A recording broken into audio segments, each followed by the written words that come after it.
Welcome to the Coffee with Counsel podcast with your host, Grace St. Clair.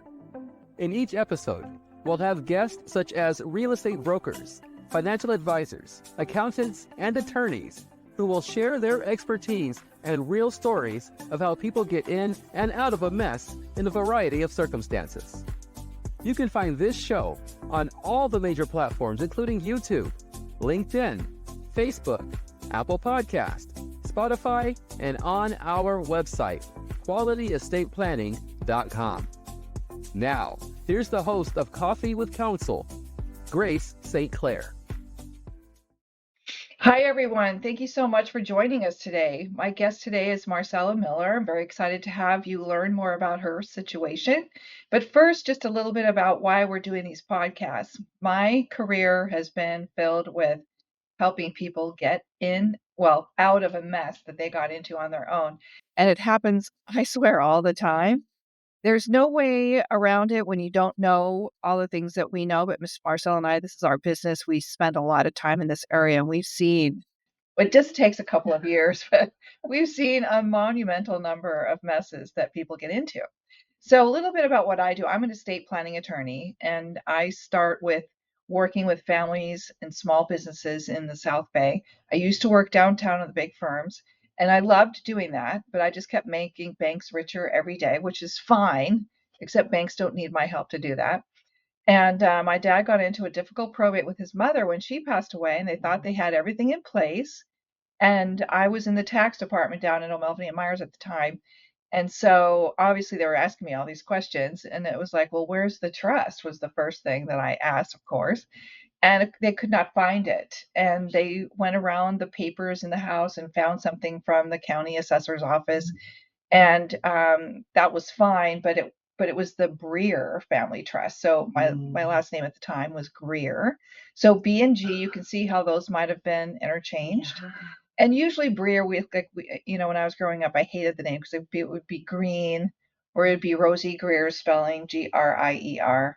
Never Greer, Greer, which is actually a takeoff of the Scottish word McGregor. So I was surprised to see the Breer, Breer. Someone obviously tried to have that in there in the county recorder's office, but it was not recorded properly. So we did not have the trust. My dad had to go through probate. He was a single man with no siblings and no relatives, basically, because my grandmother came from England. And we had to go through probate for 2 years, and $26,000 later, that's $2,000 a month. And I know $26,000 doesn't sound like too much money now, but $2,000 a month to invest in court costs. And a lot of us don't have that kind of money laying around, or that we want to spend on something like that. So I learned in that process I could probably do better, because I found out that people were paying for something that wasn't working. And so I spend most of my time now making sure my clients understand the plan has to work, or it is not a plan. Right. So my tagline is, remember, it's never too early to plan your estate if you want to keep the state out of your business. And it's a double entendre. Yes, I use that word business twice because I want people to understand it's your business, but it's also, people have businesses that they don't really think about when they're planning their estates. And if you don't plan the business, when someone passes, you cannot act. And then you have to go through probate for that business. Many of us discount our businesses because we feel that they don't make enough money. The first time I spoke to someone in this area about his business, he said, oh, it's not worth anything. I only pay like $15,000 taxes on $15,000. I'm like, well, that's your tax situation, which is different from your assets. Right. And he had an auto body shop in Torrance, and they don't give away those licenses anymore. So I asked him, how much is your wife relying on that income for? And of course, she was relying on it for everything. Brand new baby. And she has now turned into a CPA, so she has a great career. Yeah. But they are living off that business income for their lifestyle. They have to either protect it or figure out a way for it to keep coming in if something happens to him. And what happens with us in our businesses is people know that you're in trouble or you're sick or something, and then they come and steal all your people or your clients. And they will, especially with out of bodies. Now, I know they have some referrals through insurance companies, but for the most part, if you're not there and they learn that you're not there, they won't refer you business anymore. Or if you do a bad job for people, they won't refer you business anymore either. So sometimes you need a 3-year plan for businesses to last longer while someone is sick or ill or something, even if they don't pass. Like Clark Adams, I don't know if you remember him.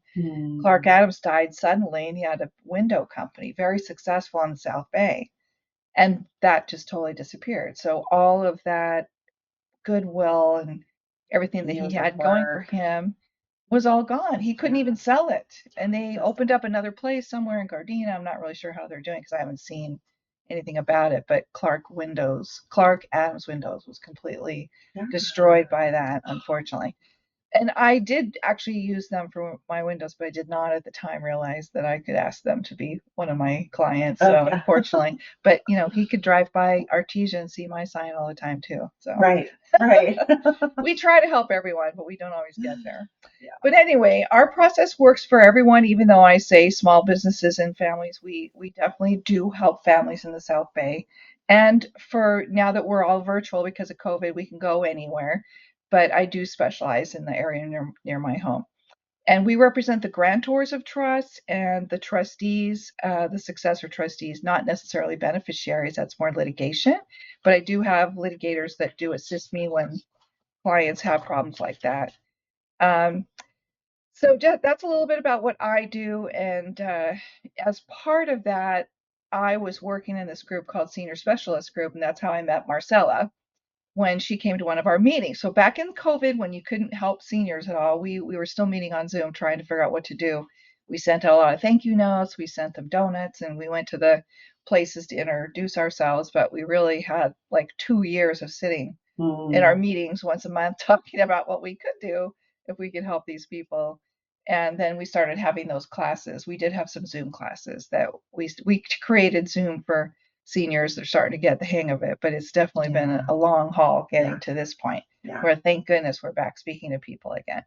But so Marcella, tell me a little bit about you and how you started in your career and what made you choose what you're doing now. Well, okay, my story begins back in high school, and I know I'll keep it brief, I promise, but I saw a Dateline special when I was a junior in high school and about a music therapist.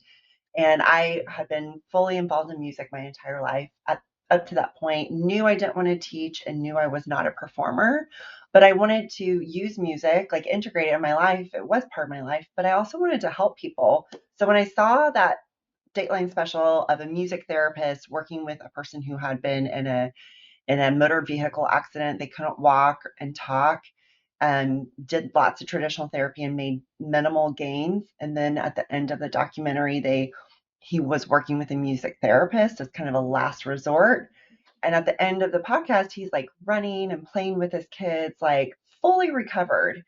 And I thought, that's amazing. That's what I want to do. So I went to school for music therapy, thought I was going to work with like kind of rehabilitation and children. And then I moved to California and did an internship. And that internship was with older adults. And I completely fell in love. And I thought, okay, this is what I was made to do. Like, I love this population. And so that's what I spent my career focusing on. I worked mostly with patients who had dementia and Alzheimer's disease and using music therapy from their preferred genre of music and generation. And through my experience of working like in a skilled nursing facility and memory cares as a music therapist, I was ready to hang up my guitar strings but I knew that I wanted to keep working with seniors. And so it was that care space that I really wanted to step into and help navigate families through. Music therapy was such a niche. I wanted to expand and help more people. And so from then, that was like 8-10 years ago at this point. I've been working with seniors fully for about almost 17 years, but in the care space for about 10. And so it's really like my heart, my passion. I've worked in different settings of seniors and their aging journey. But I think I've really found a home in what I'm doing right now with home care and hospice. Yeah. Yeah, it's so funny you say that too, because that whole thing with my dad is what made me get into this estate Yeah. planning area. I was in real estate and I started out actually when I graduated. So I wanted to be a doctor first, yet I hated science, but I was the smart kid in school. And so my parents, kind of pushed me in that area and I loved helping people too. So I thought, perfect. But couldn't stand science. Like I used to argue with the professors. Now I realized that that was my little Yeah, like you're lawyer side, but I didn't know. And just my finally at USC my organic chemistry soap experiment didn't work out. oh, We were making bar soap, okay. and I made liquid soap. Now that was before liquid soap was popular, but I could have been the You're pioneering something new. soft soap inner what is it? Inventor. Yeah, the inventor of soft soap. But it didn't work out that way. I was supposed to make bar soap, and it still kills me to this day. But I decided, if I can't make soap, how, how can I do surgeries?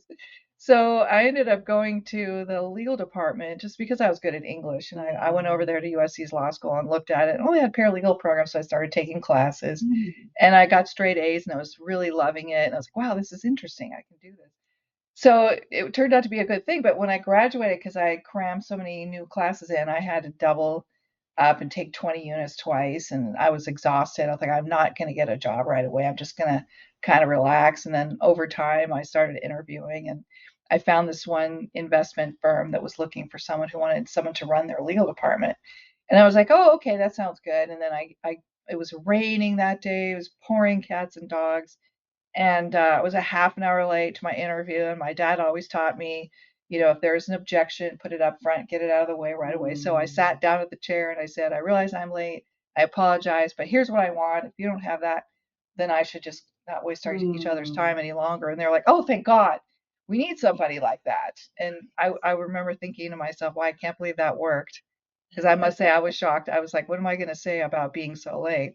But it worked out great for me. And then on the other side of deals I was working on, we did a tax advantage investment, which is a tax shelter, largely for doctors and lawyers and people that were very wealthy. But we had a chance to work with PSA and the PSA pilot ESOP program. And O'Melveny Partner was on the other side of that. And he ended up stealing me over there to go to work with him.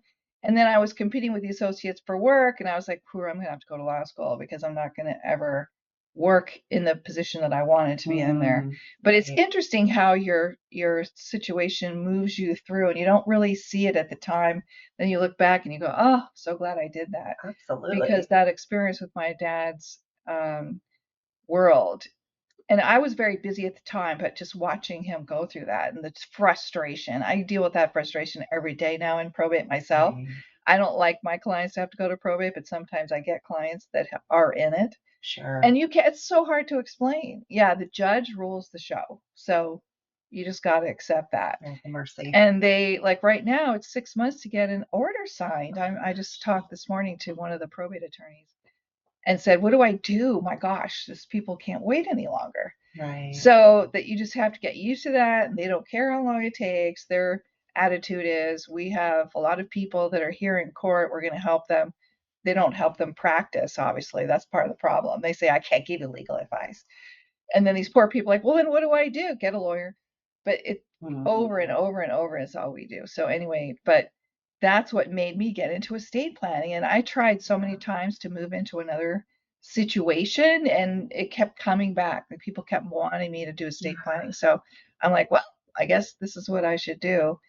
And I do enjoy working with people too in estate planning. It's such a complex area, but there's so many pieces of it, but people need to know that they've got to plan their estates. And it's part, right now, the way California is going, who knows if they're going to create some more taxes. So we might as well at least avoid probate for that matter. So we spend a lot of time doing that. And it's interesting that that you say your high school, that's where mine started too. I mean, it kind of screwed me up because I wanted to be a doctor so bad because of my family was all healers. But my dad was a businessman, so he taught me the business side of things. And so I just didn't like the science part. And, that Sounds was like it. you found your like gifting, your niche. Yeah. Yeah, everyone. I think it happens to everyone, but we don't always pay attention. So if you're thinking about career advice, well, we can do that another time. Yeah. Bottom line, think about what you really want to. I mean, you don't have to think Mhm. about it necessarily. Sometimes you fall into it, but Sometimes, for the yeah. most part, you have to figure out what you're good at, what you Yeah. enjoy. So tell me a little bit more about Salus Home Care and why you chose that company. Gosh. Okay. So when I first moved to California, this was 17 years ago, I know, I had Another ancient history story. yeah, I crossed paths with the owner of Salus, and just in the space I was working in, I knew and heard about Salus Home Care just over and over. They were a preferred provider many places. They had a great reputation. So that was when I was working in Orange County. And then I came to LA and was working here in the South Bay and crossed paths with the owner like 10 years later. And he's like, oh, it just happened to be kind of that they were looking for leadership in the LA area and that they had a footprint in LA, but just needed to kind of, get the word out, expand their services and grow their business. And so the stars aligned for us where it was, I didn't know I was looking, but it was like the perfect fit for me. And this was almost 7 years ago now that I've been working with them. And so, yeah, they have a great reputation. They were one of the first home care agencies that 20 years ago, there were not a lot of, it was the wild, wild west. There Right. were not a lot of laws when it came to home care and caregivers. And so one of the owners of Salus actually helped to start legislate some of those protections for clients and caregivers. And they're one of the first companies, actually still to this day, the only company who's gone through the JCAHO certification for non-medical caregiving. Now, a lot of people like JCAHO is Joint Commission accredited or Joint Commission. I'm forgetting all the What that stands for. what it stands for, but Joint Commission organization, and that's the gold standard for medical care, like hospitals will follow that. And so the fact that we went through that accreditation for home care just speaks to the level of kind of high standard that we hold ourselves to. And when you go through JCAHO certification, it means that you have to evaluate and document and keep records, and just it put the structure into place for us as an organization that many other organizations out there do not follow to this day. Mm-hmm. So it just really does set us apart as far as, anyway, I'll talk more about that, but like how we implement our care, how we oversee care. Yeah, our clients are very happy. Yeah.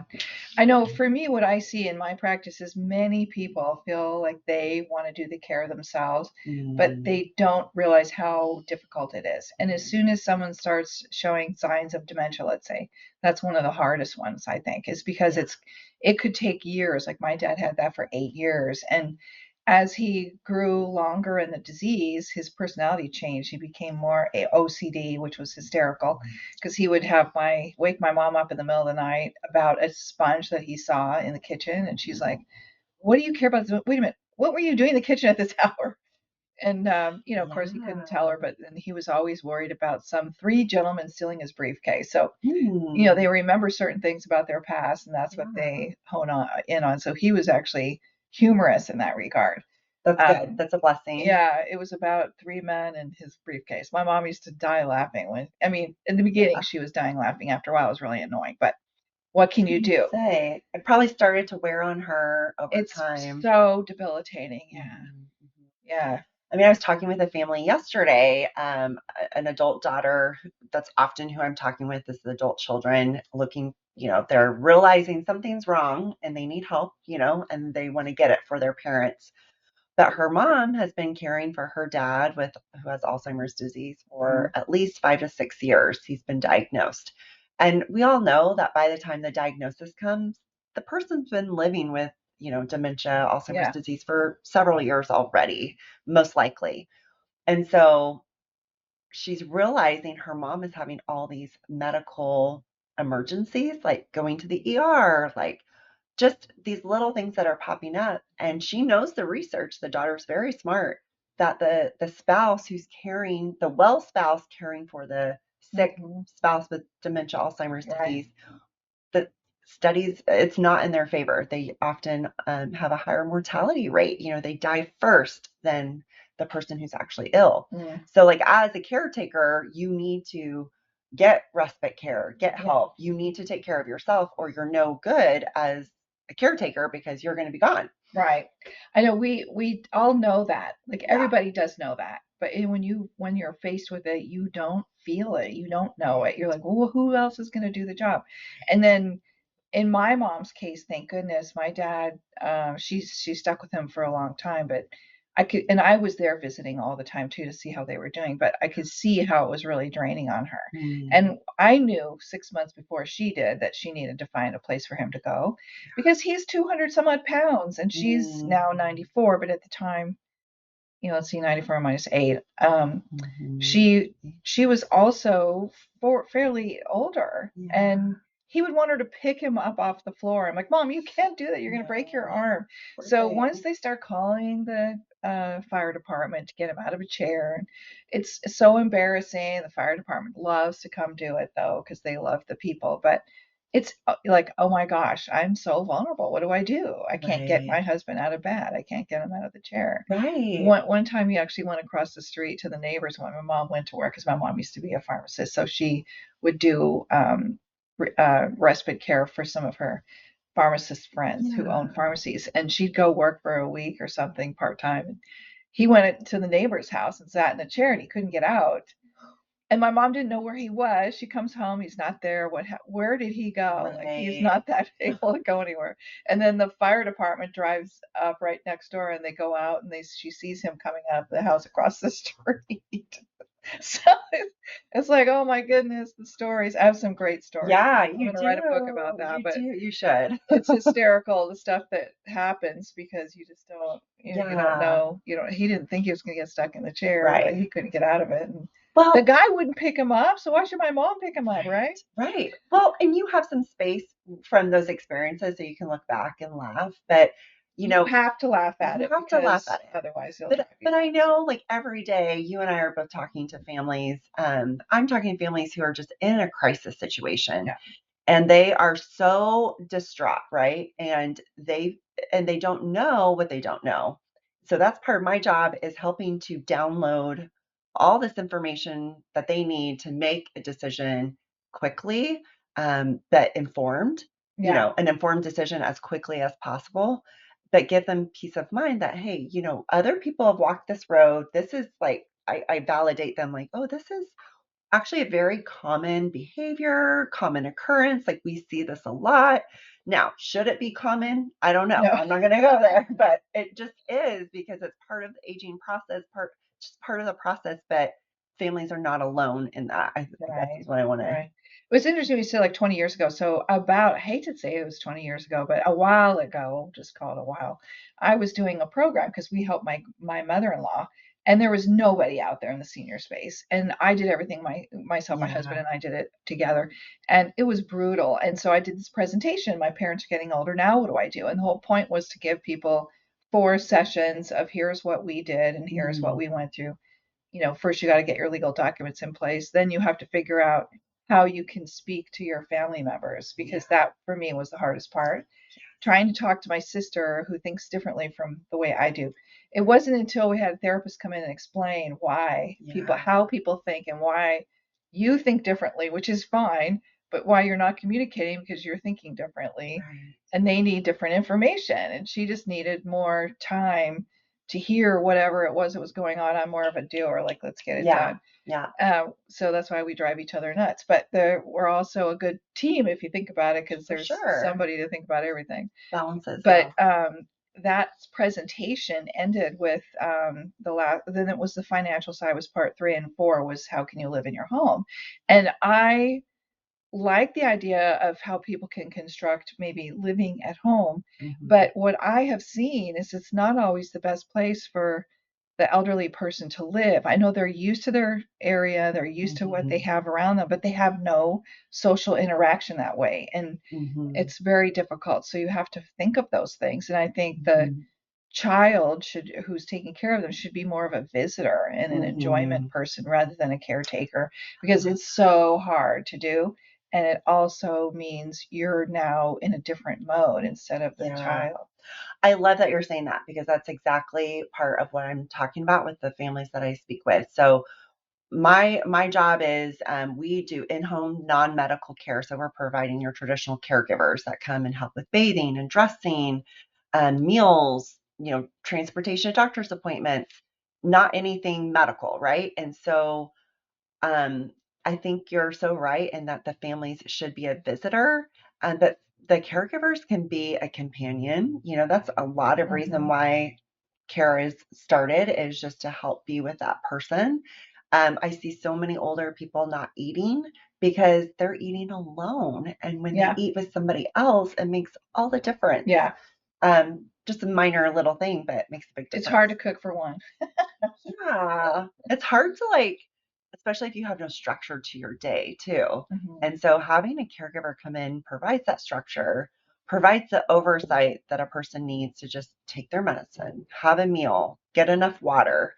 And if seniors are doing that and getting some exercise, they're going to be pretty good to go. Like those are kind of the basics that we're coming in and helping with.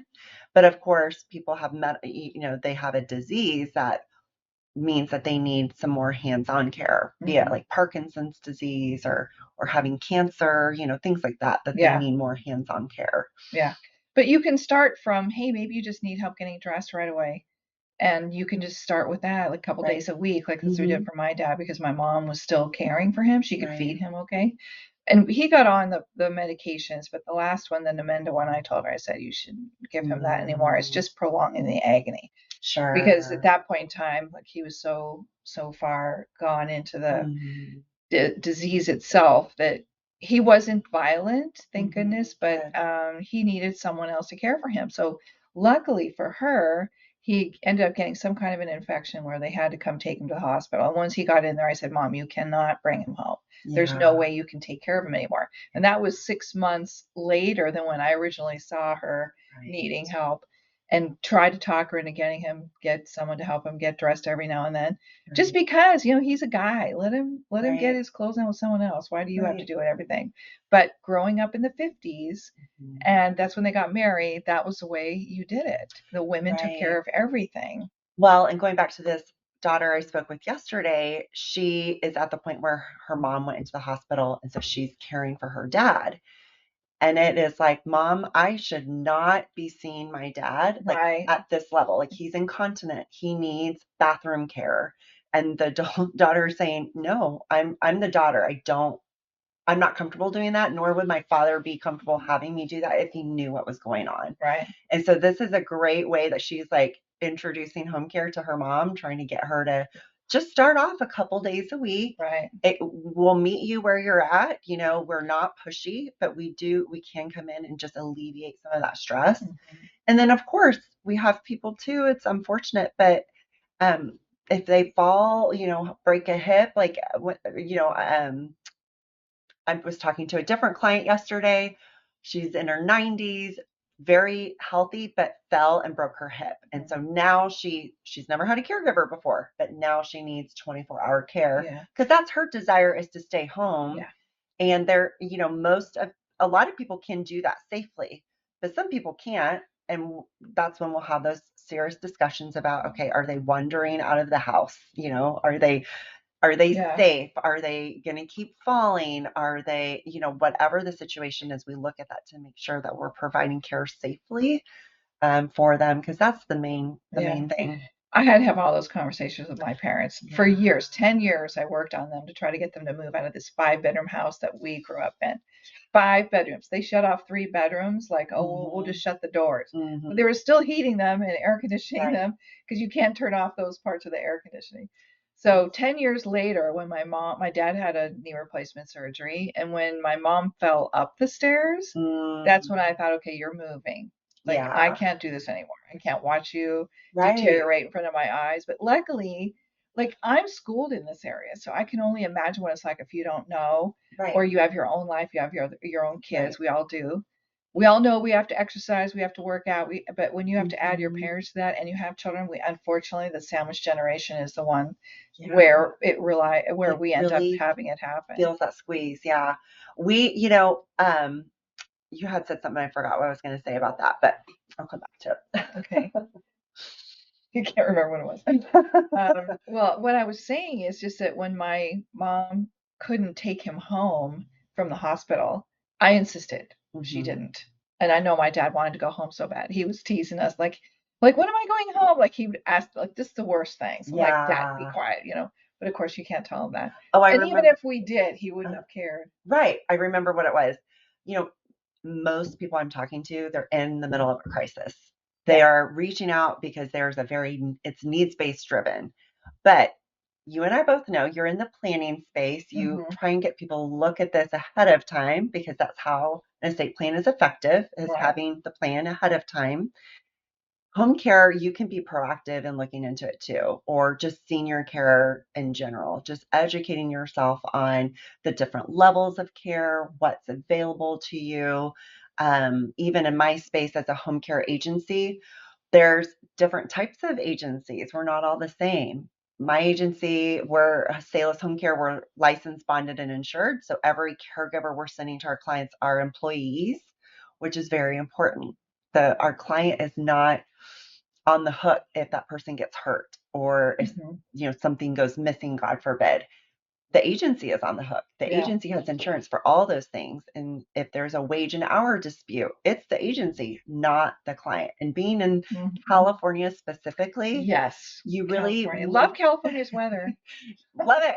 But you want to be careful if you're going to hire a home care agency that's more of a registry, that they're just dispatching somebody to you who you are then employing. Right. So you need to be careful about looking at those. So people think it's a little more expensive to do that because a lot of times they'll find like a friend in the neighborhood who will come and take care of their parent, but then they forget about all those other issues.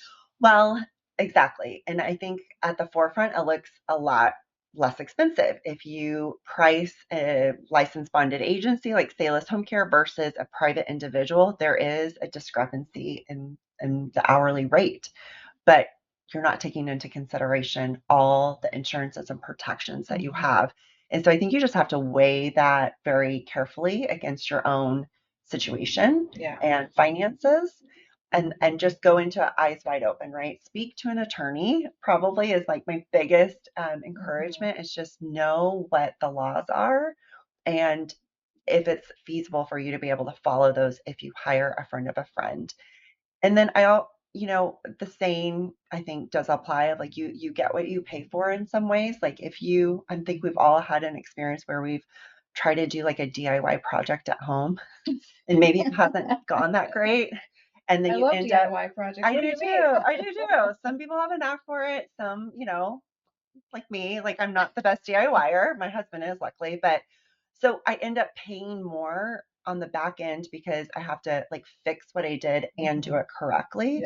And it costs more in the long run. And so I think that kind of applies here too. Yeah, and I know. I think kind of why I'm doing this is because I want to share these things with my clients and anyone else out there because you need to feel like you're not alone. So yes, aging and watching your parents, if they live close to you, you will see them deteriorate. And it's kind of like anything that as they deteriorate, you don't notice it until something bad happens or something bothers you to the point where your dad like my dad used to call his glasses blinkers. We're like, that's not the right word. What's going on? But the doctors don't want to make anyone incapacitated because they just feel like that's the worst, like the name is going to be problem. But what they don't realize is that's causing problem to the family. And sometimes my mom goes to the doctor and I go, Mom, he doesn't care. You're 94. He's like, you've lived a long life. You're fine. It's like, what?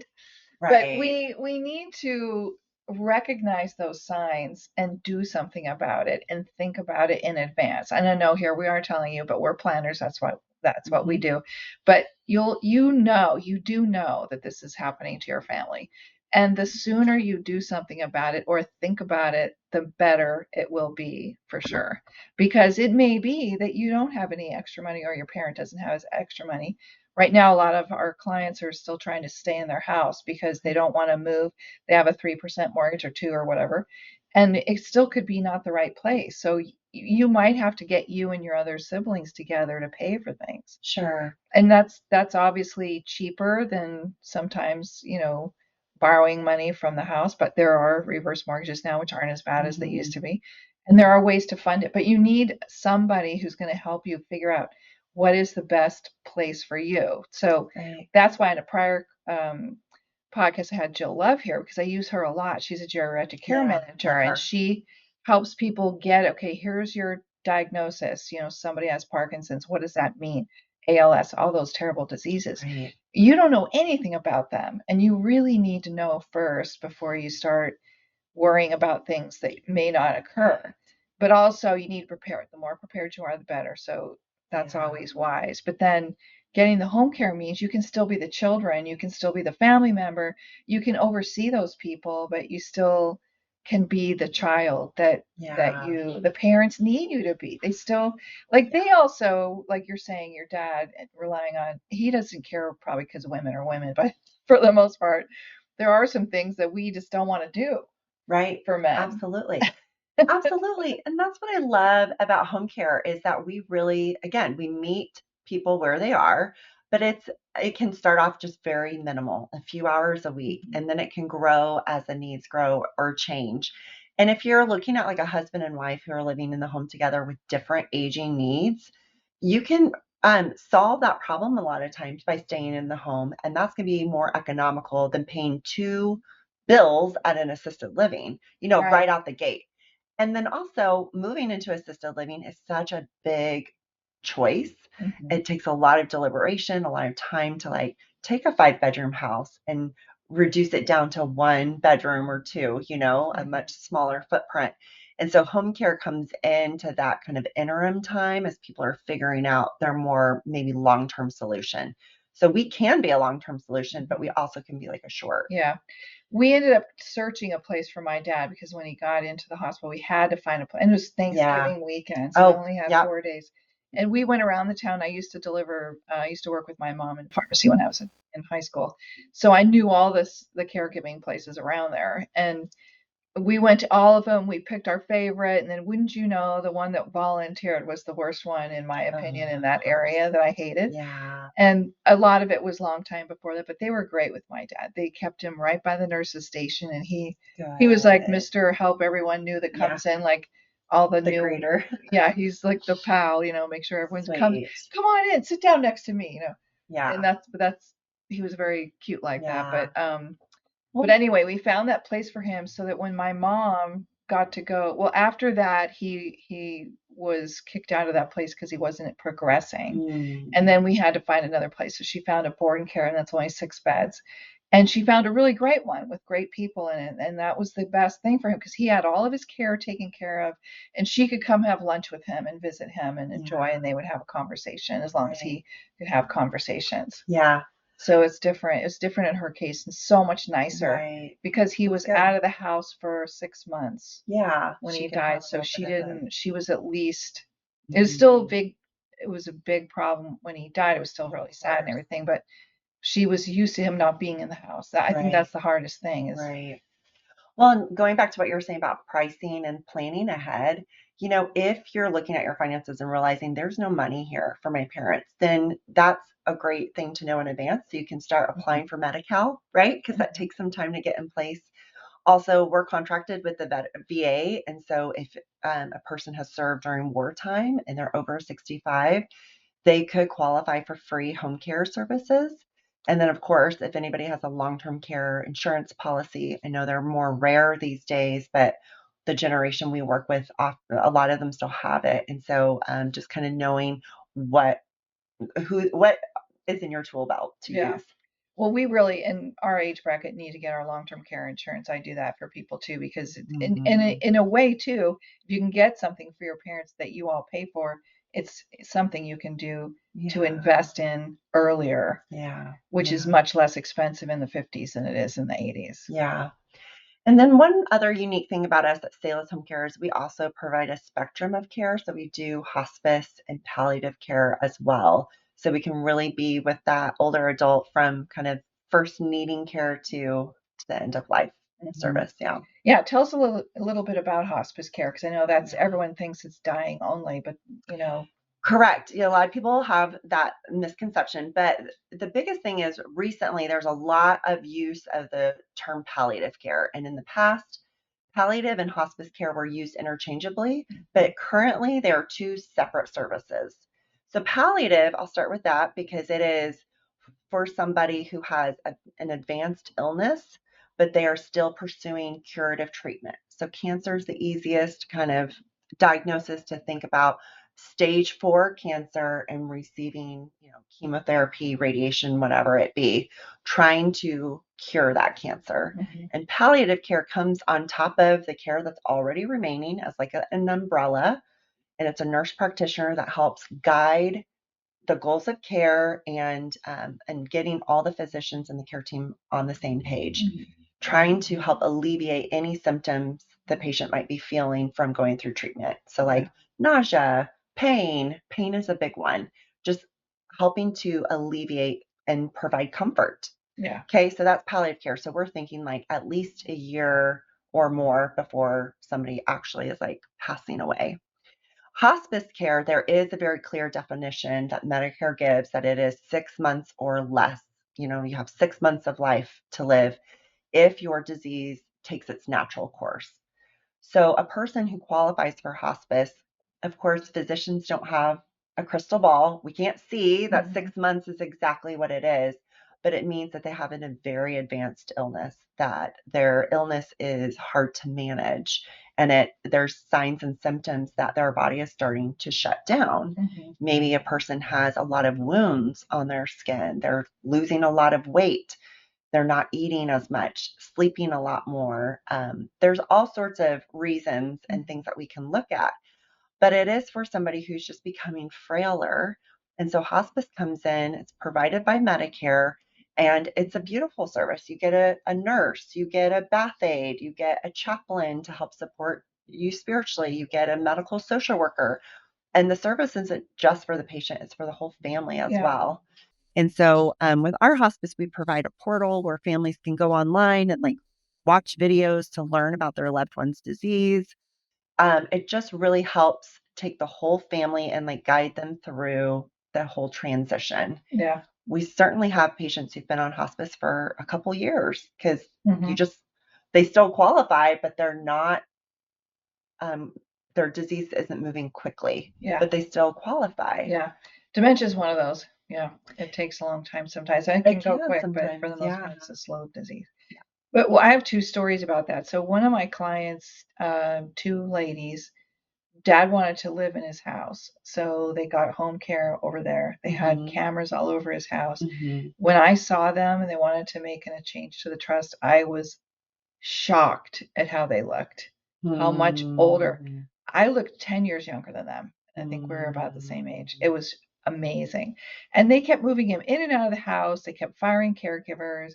One of them took the morning shift. The other took the night shift. They sat there and watched the video all night long.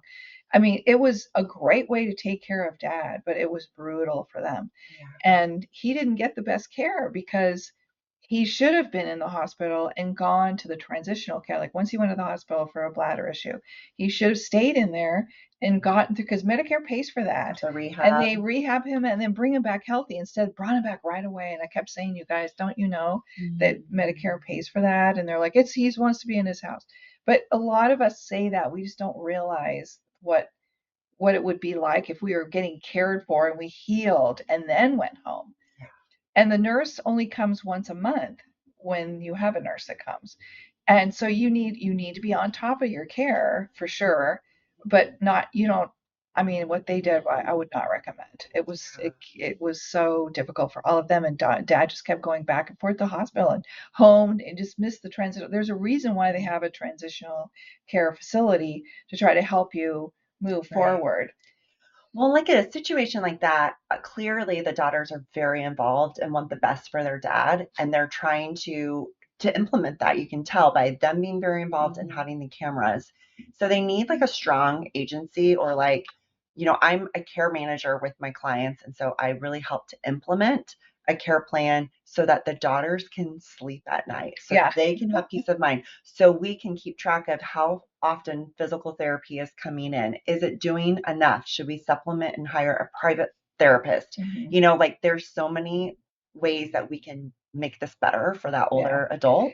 And I think that's based on the company, because the company they had, they would fire caregivers because they fell asleep on the night shift. It's like, Yeah. well, they should have gotten caretakers that wanted the night shift, Exactly. that stayed up during the night and went to Exactly. bed during the day. Yeah. So I watched that situation. The other situation I had was two other daughters that don't live near, and one of those daughters lived near dad, so she could pop in on a regular basis. But these two kids did not live anywhere near mom. Mm. And even though she was in Santa Monica, even though it's like, how many miles from here? Takes forever to get there. Yeah. Yeah. At least an hour. Yeah.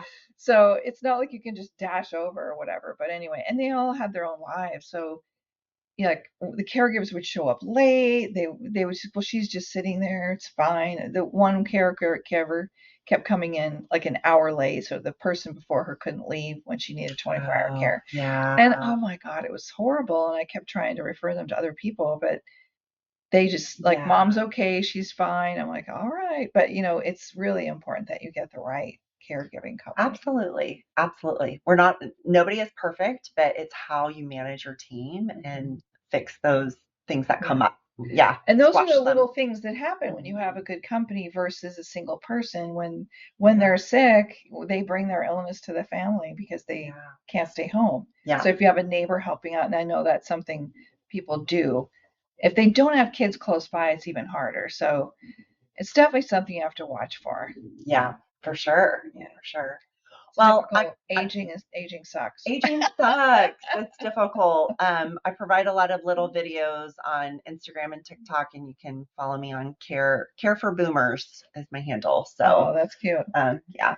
Well, so anyway, one of the things I was going to say about Marcella is my favorite little thing here is like, what are you going to do?